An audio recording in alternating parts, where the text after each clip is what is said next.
কথায় বলে অতিরিক্ত কোনো কিছুই নাকি ভালো নয়, কিন্তু ভালোবাসা তো বড় পবিত্র। তা অতিরিক্ত হলেও কি রিক্ত হয় মানুষ? নমস্কার, আলাপ সঙ্গে দেবস্মিতায় আজ আপনার জন্য রইল আমার আপনার প্রিয় সাহিত্যিক মানিক বন্দ্যোপাধ্যায়ের লেখা গল্প। গল্প শুরুর আগে অবশ্যই চ্যানেলটা সাবস্ক্রাইব করে রাখুন, আর ভালো লাগলে গল্পটা প্রিয়জনদের সঙ্গে শেয়ার করতে ভুলবেন না যেন। শুরু করছি আজকের গল্প, সাহিত্যিক মানিক বন্দ্যোপাধ্যায়ের লেখা কবি ও ভাস্করের লড়াই।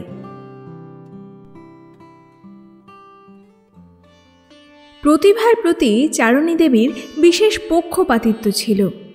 রূপ কাকে বলে জানার পর থেকেই সে জানত তার মন উদ্বুদ্ধ করতে পারে। অল্প বয়স থেকে এই ধরনের একটা জ্ঞান মনের মধ্যে পুষে রাখার ফলে চারণীর ধারণা জন্মে গিয়েছিল যে একটি বিশেষ বৃহৎ প্রতিভাকে বৃহত্তর প্রতিভায় পরিবর্তিত করার জন্য সে পৃথিবীতে এসেছে। তার নারী জীবনের উদ্দেশ্য, লক্ষ্য ও সার্থকতা সন্তান পালনের মতো প্রতিভার প্রতিপালনে। অবিকল এই উদ্দেশ্যের উপযুক্ত করে চারণী নিজেকে গড়ে তুলেছিল।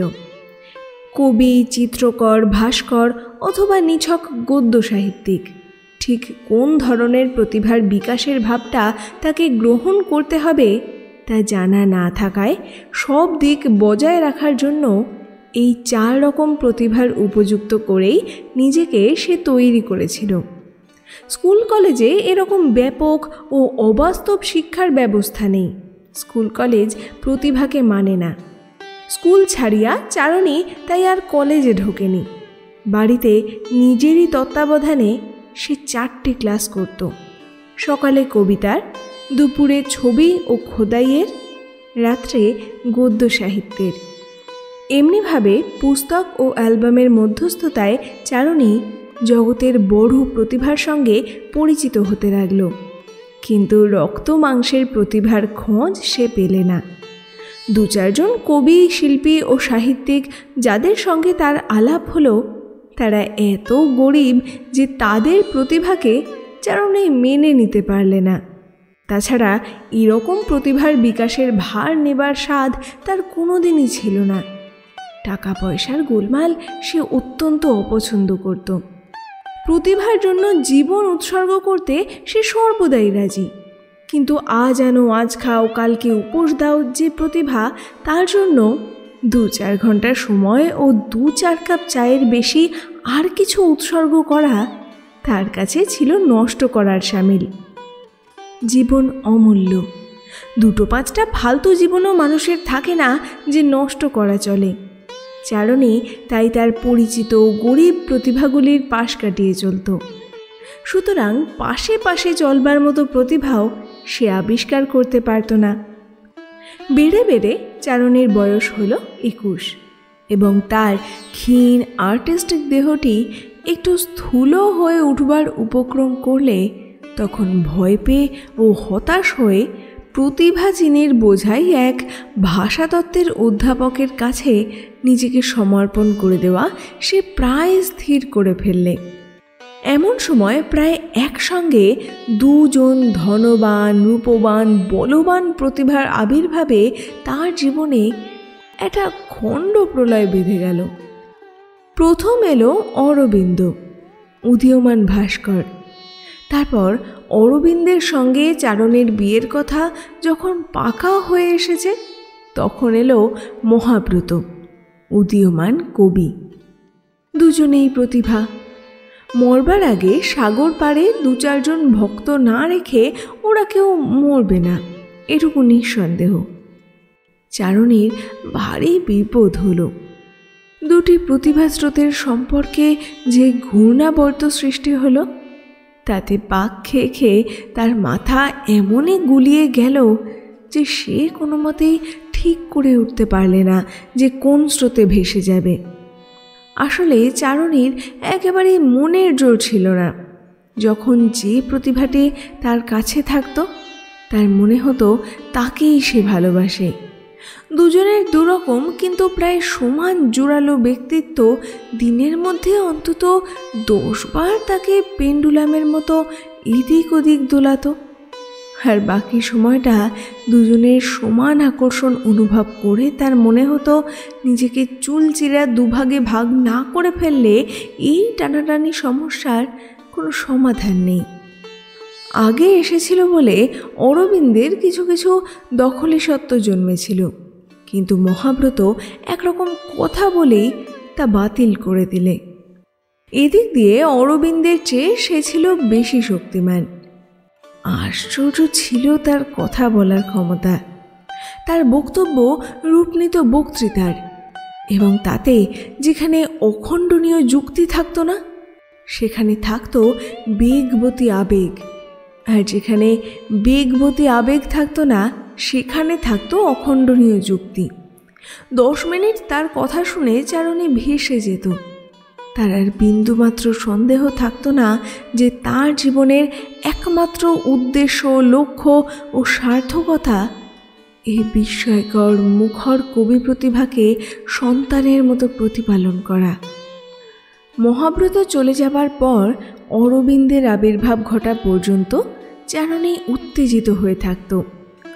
অরবিন্দ এসে বেশি কথা বলতো না, যা বলতো তাও মৃদু স্বরে, যার প্রধান সুরটা হতো আদরের। মাঝে মাঝে চোখ তুলে তাকিয়ে সে ম্লানভাবে একটু হাসত। দেখে চারণের মন যেত গলে। তার মনে হতো মহাব্রতের মুখর প্রেমের চেয়ে অরবিন্দের নিঃশব্দ ভালোবাসা ঢের বেশি কাব্যময়। মহাব্রতের উপস্থিতি অস্বাভাবিক, উন্মাদনাকর। অরবিন্দের কাছে বসে থাকার চেয়ে স্বাভাবিক কিচ্ছু নেই। চারণী টের পেত মহাব্রতকে সে ভয় করে। ভালোবাসা দিয়ে নয়, এই ভয় দিয়েই মহাব্রত তাকে বশ করেছে। মহাব্রতের প্রচণ্ড অস্থির জীবনী শক্তি তাকে আচ্ছন্ন, অভিভূত করে দেয়। তাই তার কাছে বসে থাকার সময় জগতে আর কোনো মানুষ আছে বলেই সে ভাবতে পারে না। আসলে সে অরবিন্দকেই ভালোবাসে। চারণীর এই দ্বিধা ও সন্দেহের ফলে যে অবস্থার সৃষ্টি হলো তা এমনই জটিল যে বিশদ বর্ণনা ও ব্যাখ্যা দিতে গেলে মনস্তত্ত্বের গবেষণার মতো শোনাবে। ঘটনাচক্রে প্রতিভা দুজনের একজন যদি কয়েকটা দিনের জন্য দূরে সরে যেত তাহলে সব গোলমালের অবসান হতে পারত। কিন্তু যেহেতু চারণীর কাছে একা থাকার সময় তাদের প্রত্যেকেই টের পেত যে চারণী তাকেই ভালোবাসে, কোনো ঘটনাচক্রই তাদের একদিনের জন্য তফাতে নিয়ে যেতে পারত না। লুকোচুরি খেলার মতো চারণীকে নিয়ে তারা জয় পরাজয়ের খেলা খেলত। সকালে চারণীকে জয় করে যেত মহাব্রত, বিকালে বিজয়ী হতো অরবিন্দ। যেদিন চারণের হৃদয় দুয়ারে তাদের আবির্ভাব ঘটত একসঙ্গে, সেদিন ঠিক কে যে জয়ী হলো বুঝতে না পেরে দুজনে অত্যন্ত বিচলিত হয়ে বাড়ি ফিরত। আর দুর্বল চেতা চারণী দ্বিধা সন্দেহের পীড়নে ছটফট করে রাত কাটাত। মোটা হতে আরম্ভ করে চারণী ভয় পেয়ে রোগা হবার জন্য খাদ্য নিয়ন্ত্রণ আরম্ভ করেছিল। পেট ভরে খেত না, পুষ্টিকর খাবার এড়িয়ে চলত। ফলে এই সময় মোটা হওয়া স্থগিত হলেও তার মনের মতো তার শরীরটাও খুব দুর্বল হয়ে পড়েছিল। তার উপরে তার অদ্ভুত সমস্যার অবিরাম পীড়ন সে সহ্য করতে পারল না। অনিদ্রা, অজীর্ণ, অম্বলের ব্যারাম হলো।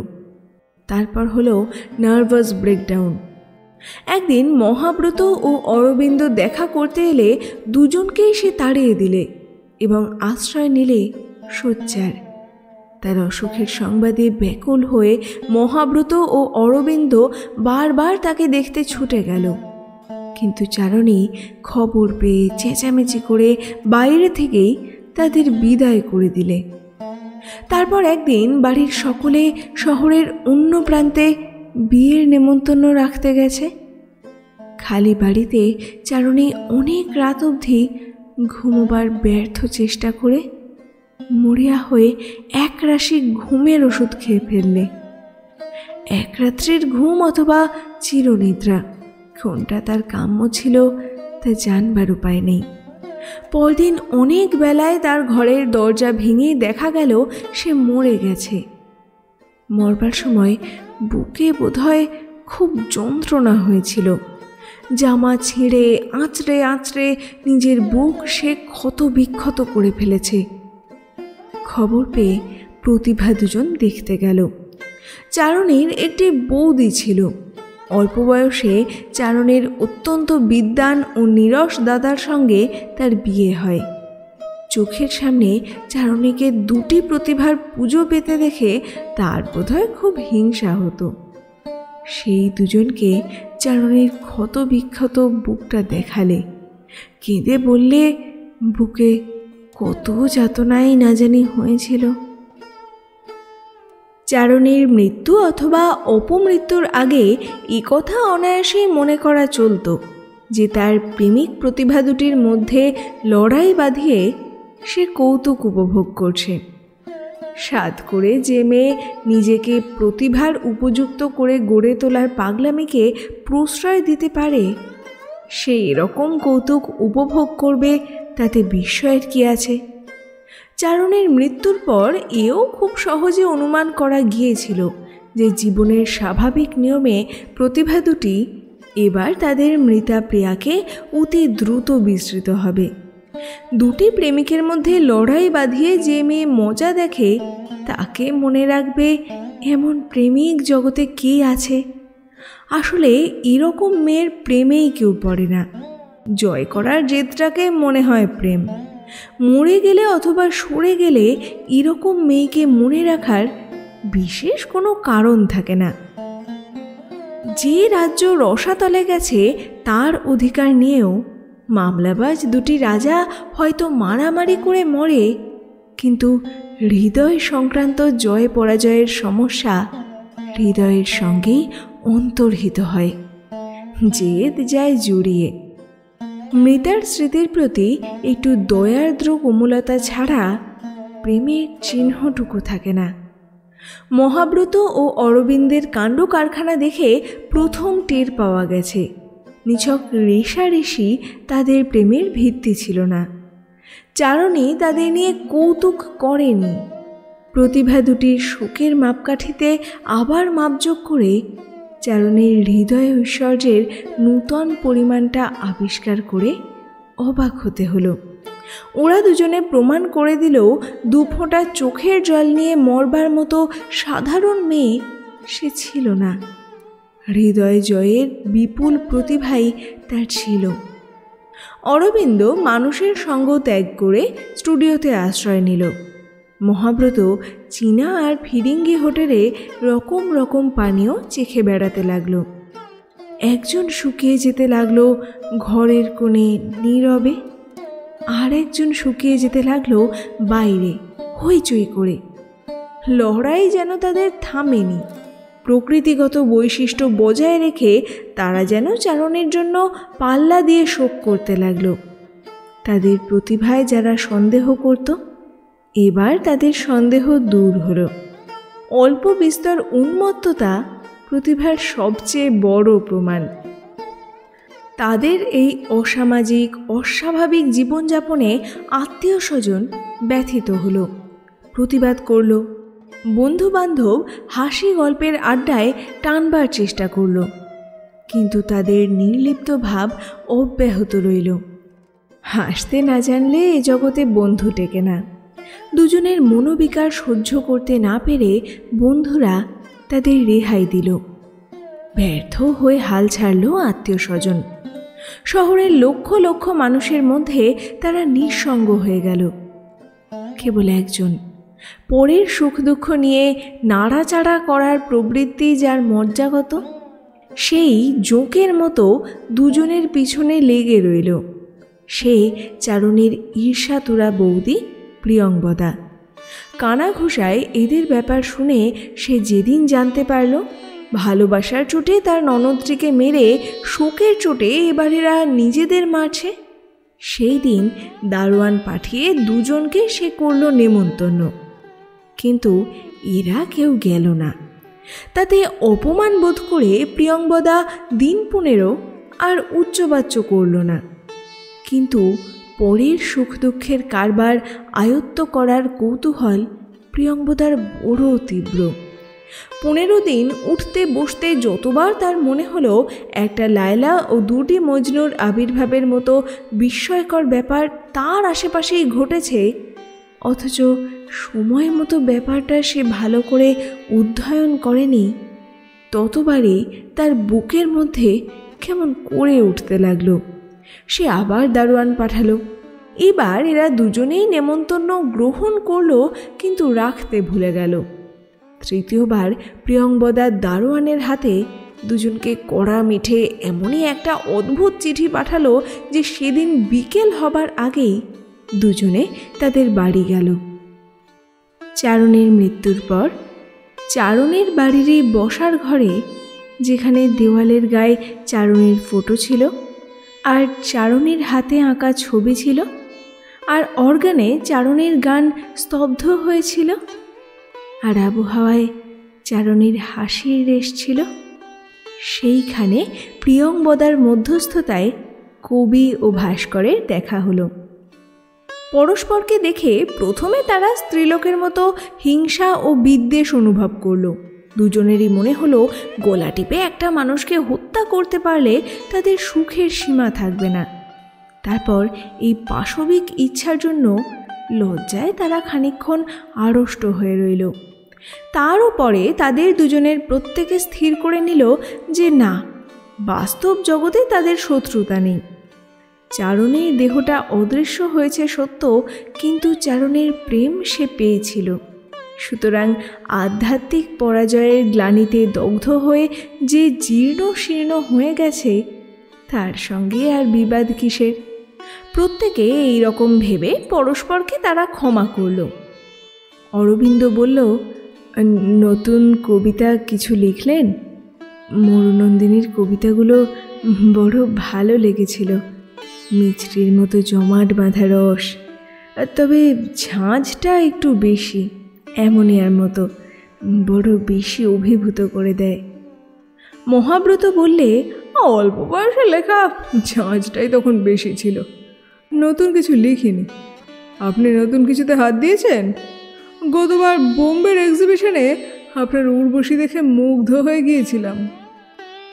এই ভাষা ভাষা ভদ্রতার আলাপ গড়িয়ে গড়িয়ে সন্ধ্যায় আলো জ্বালবার সময় এত দূর এগিয়ে গেল যে উপেক্ষিতা প্রিয়ঙ্বদা দেখে শুনে থ বনে গেল। কেবল 1-2জনকে নেমন্তন্ন করলে খারাপ দেখাবে বলে আরও 2-4জনকে সে বলেছিল। সকলের হাসি গল্প গানের মাঝখানে এই 2 মহাশত্রু যে পরস্পরের মধ্যে এমন করে ডুবে যাবে, প্রিয়ঙ্বদার তা কল্পনাতেও আসেনি। ওরা কি পাগল? চেহারা অবশ্য দুজনেরই অনেকটা পাগলের মতো, তবু ঘরে যতগুলি লোক আছে তাদের সকলের যে জ্ঞান ও বুদ্ধিতে ওরাই যে শ্রেষ্ঠ, তাতে সন্দেহ নেই। তবু ওরাই বা এরকম খাপছাড়া কাণ্ডগুলো ঘটায় কেন? তাছাড়া আলাপ করবে বলে সে ওদের নেমন্তন্ন করেছে, অথচ কথা কইলে জবাব পর্যন্ত দেয় না। খাওয়ার পর তার কাছে বিদায় না নিয়েই আলাপ করতে ওরা যখন চলে গেল, প্রিয়ঙ্বদার মনে হলো সকলের সামনেই সে কেঁদে ফেলবে। তাদের ছাড়াছাড়ি হলো পথে। দুজনের মনের পরিচয় পেয়ে দুজনের কাছেই তারা তখন অবাধ হয়ে গেছে। সাধারণ মানুষের সঙ্গে তারা মিশতে পারে না, তাদের মনের গড়ন স্বতন্ত্র, তারা নিঃসঙ্গ জীবনযাপন করে। আজ আলাপ আলোচনার উপযোগী একটি সঙ্গী লাভ করে দুজনেই যেন তারা ধন্য হয়ে গেল। কথা রইল পরদিন মহাব্রত অরবিন্দের স্টুডিও দেখতে আসবে, সঙ্গে আনবে তার অপ্রকাশিত কবিতা।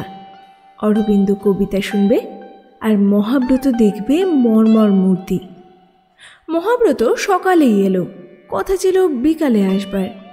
চাকর প্রথমে সোজা জবাব দিল যে দেখা হবে না। তারপর মহাব্রতের প্রচণ্ড এক ধমক খেয়ে সে অরবিন্দের বোন পদ্মাকে ডেকে আনলো।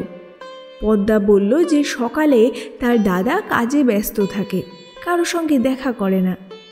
মহাব্রত রেগে আগুন হয়ে বলল, আমার নিজে আসতে বলেছিল, দেখা করবে কি করবে না সে নিয়ে মাথা না ঘামিয়ে দয়া করে খবরটা দিন যে মহাব্রত এসেছে। পদ্মা বললে, আসতে বলেছিল তো আসো, খবর দেবার আমার সময় নেই। চাকরের সঙ্গে মহাব্রতকে সে 4 তলায় অরবিন্দের স্টুডিওতে পাঠিয়ে দিলে। স্টুডিওটা ধরলে বাড়িটাকে 4 তলা বলা চলে। আসলে 3 তলা বাড়ির ছাদে অরবিন্দ স্টুডিও বানিয়েছে। দেওয়াল ইট বালির চেয়ে কাছেরই বেশিরভাগ। মাথার উপরে স্কাইলাইটও আছে। আলোয় স্টুডিওর ভিতরটা টলটল করছিল। ভেতরে ঢুকে হঠাৎ যেন আহত হয়ে মহাব্রত দাঁড়িয়ে পড়ল।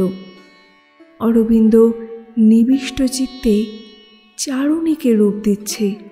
পাশে হাসি মুখে দাঁড়িয়ে আছে আরও একটি চারণী। সমাপ্ত ও অসম্পূর্ণ কয়েকটি মাটি ও পাথরের দর্শক স্টুডিওর এক কোণে ভিড় করে দাঁড়িয়ে তাই দেখছে। অরবিন্দ তার দিকে পিছন ফিরেছিল। তার আবির্ভাব সে টের পেলে না। মহাব্রত অনেকক্ষণ দাঁড়িয়ে দাঁড়িয়ে হাস্যমুখী মর্মর শুভ্রা চারণীকে দেখলে।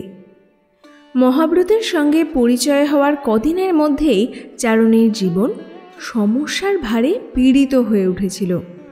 চারণীর অবাধ নির্মল হাসি ও চোখের সকৌতুক চাহনি দেখবার সুযোগ তার কখনো হয়নি। এই চারণীকে তার অচেনা মনে হলো। তার অগোচরে চারণীর এই অভিব্যঞ্জনা ও ভঙ্গিমার সঙ্গে অরবিন্দের এতদূর ঘনিষ্ঠতা হয়েছিল যে পাথরেও সে তা ফুটিয়ে তুলতে পেরেছে। এই কথা মনে করে মহাব্রতের হৃদয় ঈর্ষায় উদ্বেল হয়ে উঠল। চারণীর এই প্রতিমূর্তিতে অনেক খুঁত ছিল, কিন্তু সে খুঁতগুলিকে পর্যন্ত মহাব্রত চারণীর অদেখা রূপের বৈশিষ্ট্য বলে ভেবে নিল। তার কষ্টের আর সীমা রইল না। অরবিন্দ যখন তাকে দেখতে পেল, সে হাঁ করে চারণীর দিকে তাকিয়ে আছে। গত রাত্রির নিবিড় অন্তরঙ্গতা ভুলে গিয়ে অরবিন্দ প্রথমে খুব বিরক্ত হলো। এমনকি খবর না দিয়ে একেবারে স্টুডিওতে উঠে আসার জন্য কয়েকটা রূঢ় কথা তার ঠোঁটের কাছে এগিয়েও এলো। কথাগুলো চেপে নিয়ে সে বলল, কতক্ষণ এসেছেন? মহাব্রত বললে, খানিকক্ষণ। 2টো মূর্তি করেছেন কেন?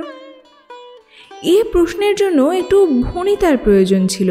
অন্তত কিছুক্ষণ অন্য কথা বলে প্রশ্নটা উচ্চারণ করলেও আকস্মিকতা একটু কমত। কাল তারা ইঙ্গিতেও চারণের সম্বন্ধে কোনো কথা বলেনি। অরবিন্দ বলল, এ মূর্তিটা ভালো হয়নি। মন শান্ত হবার আগেই কাজ আরম্ভ করেছিলাম, অনেক খুঁত থেকে গেছে। হাসিটা বড় স্পষ্ট। আর মহাব্রত ছেলে মানুষের মতো আগ্রহের সঙ্গে জিজ্ঞাসা করল, আপনার মন শান্ত হয়েছে? অরবিন্দ বলল, হ্যাঁ। সেদিন থেকে মহাব্রত প্রতি সন্ধ্যায় হোটেলে মদ চেখে বেড়ানো বন্ধ করলে। দিবারাত্রি একটা অস্থির আবেগে সে চঞ্চল উদ্ভ্রান্ত হয়ে রইল। কাব্যের যে প্রেরণা তার মদের নেশার সঙ্গে একাকার হয়ে মিশে গিয়েছিল, আবার তাকে পৃথক করে আয়ত্ত করার জন্য সে পাগল হয়ে উঠল। জগতের সমস্ত কবির দুয়ারে সে শরণ নিল। কবিতার পর কবিতা পাঠ করল। নিজের পূর্বকৃত রচনা পড়ে পড়ে সে নিজেকে খুঁজল। বড় কষ্টে মহাব্রতের দিন রাত্রি কাটিতে লাগিল, কিন্তু এক মুহূর্তের জন্য সে নিজেকে শিথিল হতে দিলে না। পাথরে চারণীকে অমর করার তপস্যায় অরবিন্দ অনেক দূর এগিয়ে গিয়েছে। কবিতায় চারণীকে অমর করতে হলে তার তপস্যা আরও উগ্র হওয়া চাই।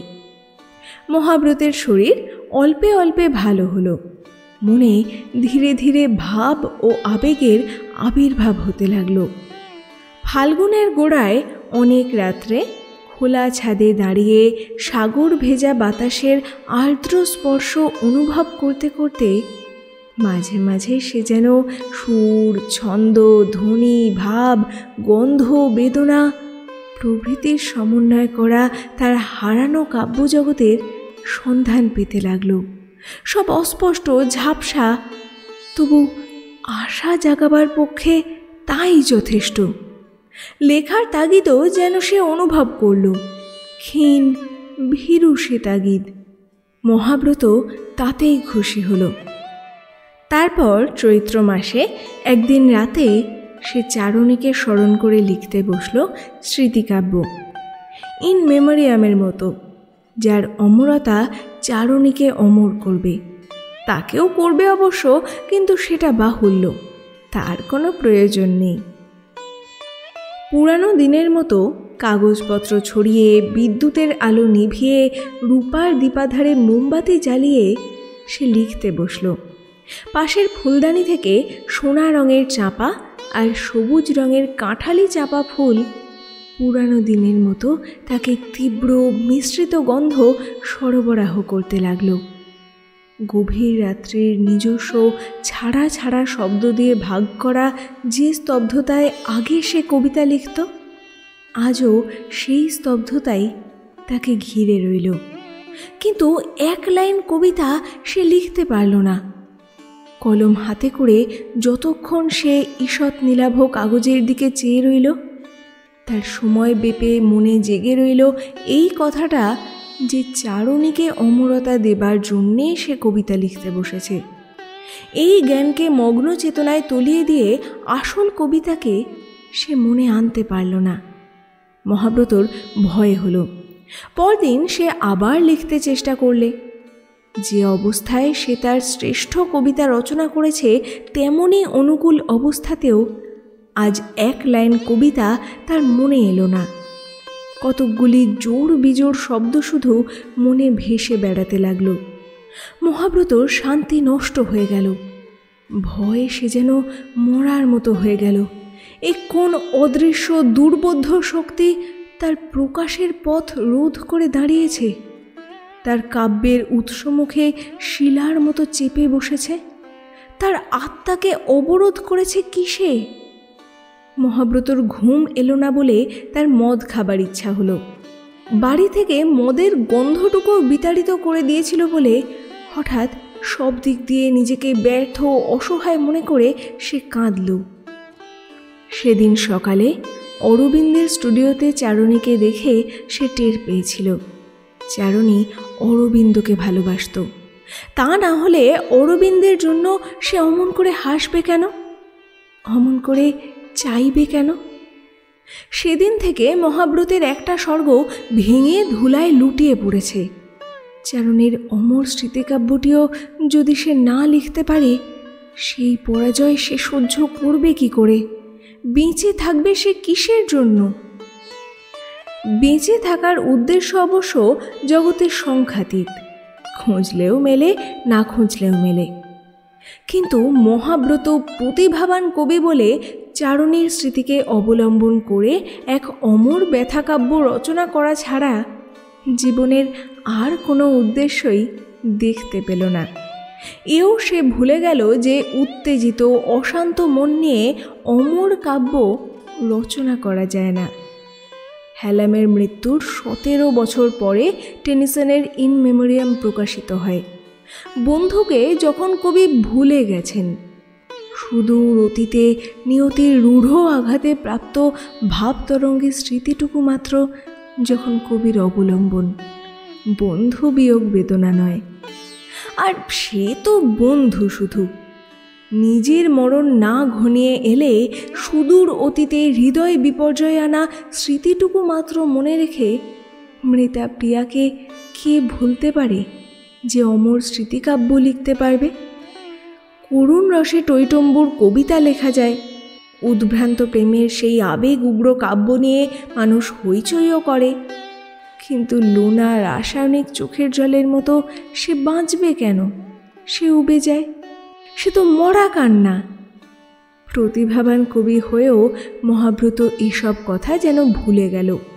জবরদস্তি করে পরপর কয়েক রাত্রি সে কাব্য লিখল, আর সকালে উঠে না পড়েই ছিঁড়ে ফেলল। তারপর সে শহর ছেড়ে গেল পালিয়ে। নানা দেশ ঘুরে মন একটু ঠান্ডা হয়ে এলে হঠাৎ একদিন তার মনে হলো চারণীকে নিয়ে যে কারণে সে কবিতা লিখতে পারেনি তা হয়তো এই যে তার কবিমন কাব্য রচনার অনুপযোগী স্মৃতিকেই শুধু গ্রহণ করেছে। চারণীর জীবনে যে আবহাওয়া ছিল, যেটুকু বাস্তবতা সমস্ত কবি কল্পনার ভিত্তি, হয়তো সে তা হারিয়ে ফেলেছে। যেসব বস্তু ও বাস্তবতা চারণীকে ঘিরে ছিল, তাদের মাঝখানে বসে লিখলে সে লিখতে পারবে। চারণীর অনুশীলন কক্ষটির কথা মহাব্রতর মনে হলো। সে ঘরে দীর্ঘকাল ধরে সে নিজেকে প্রতিভার উপযোগী করে গড়ে তুলেছিল। সেই ঘরে সে ছবি আঁকত, কবিতা পড়ত, ভাস্কর্যের চর্চা করত, সাহিত্যের পরিচয় নিত।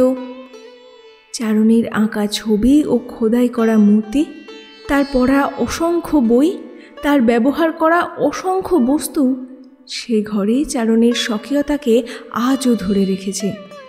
ওই ঘরে দুদণ্ড বসলে হয়তো স্মৃতিকাব্যের আরম্ভটা সে আয়ত্ত করতে পারবে। আশান্বিত হৃদয়ে মহাব্রত কলকাতায় ফিরল।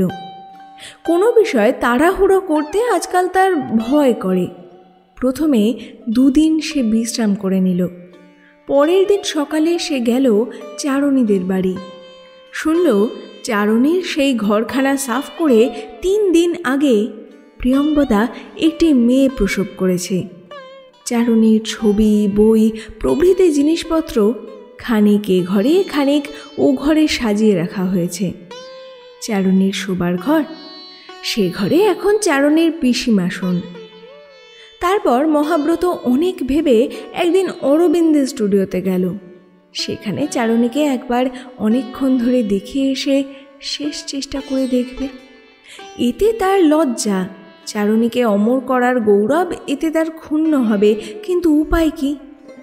যেখান থেকে হোক স্মৃতিকাব্য আরম্ভ করার প্রেরণাটুকু সংগ্রহ করতে না পারলে তার যে একেবারেই পরাজয়। অরবিন্দ তাকে হাসি মুখে অভ্যর্থনা করে বলল, আসুন। মহাব্রত চেয়ে দেখল চারণীর দ্বিতীয় প্রতিমূর্তি সমাপ্ত হয়েছে। আগেকার হাস্যমুখী মূর্তির চেয়ে এই মূর্তি বহু দিক দিয়ে ভিন্ন, সব দিক দিয়ে। সে মূর্তির খুঁত ও অসম্পূর্ণতা আজ এই মূর্তির সঙ্গে তুলনা করে সে ধরতে পারল। চোখের পলকে সে এও বুঝতে পারল এবারও অরবিন্দের কাছে তার হার হয়েছে। অরবিন্দ সৃষ্টি করেছে চারণীকে। ঈষৎ স্থূলকায়া, ভীরু চোখ, শান্ত বিপন্ন হাসি, দ্বিধা সন্দেহ ভয় লেপা মুখ, নিখুঁত ও আসল চারণী। অরবিন্দ তাকে অমরতা দেয়নি। পরের কাছে এ মূর্তি হয়তো প্রশংসার বেশি কিছু পাবে না, কিন্তু কি দাম অমরতার! অরবিন্দ যতকাল বাঁচবে চারণী তার সঙ্গে থাকবে। মৃত্যুর কবল থেকে ছিনিয়ে এনে চারণীকে সে জীবন সঙ্গিনী করেছে। এরপর তাকে স্মৃতিকাব্যের অমরতা দিতে চাওয়া হাস্যকর। মহাব্রতর মাথার ভেতরে কেমন যেন গোলমাল হয়ে গেল। অরবিন্দের হাতুড়ি আর বাটালিটা তুলে নিয়ে চারণীর মুখখানা সে ক্ষত বিক্ষত করে দিলে, যেন অসতী স্ত্রীকে সে সাজা দিচ্ছে। অরবিন্দ সবটুকু জীবনী শক্তি ব্যয় করে এই মূর্তি গড়েছিল। চামড়া দিয়ে হাড় ঢাকা শরীরে তার একটুও শক্তি ছিল না। এবারেও সে তার চারণীকে বাঁচাতে পারল না। শেষ হলো আজকের গল্প, সাহিত্যিক মানিক বন্দ্যোপাধ্যায়ের লেখা কবি ও ভাস্করের লড়াই। আজকের গল্প যদি আপনার ভালো লাগে তাহলে একটা লাইক করে গল্পটা আপনজনদের সঙ্গে শেয়ার করে দেবেন। আর আমার কণ্ঠে আপনি কোন গল্প শুনতে চান তা আমাকে জানান কমেন্ট সেকশনে। ভালো থাকুন, সকলকে ভালো রাখুন। ধন্যবাদ।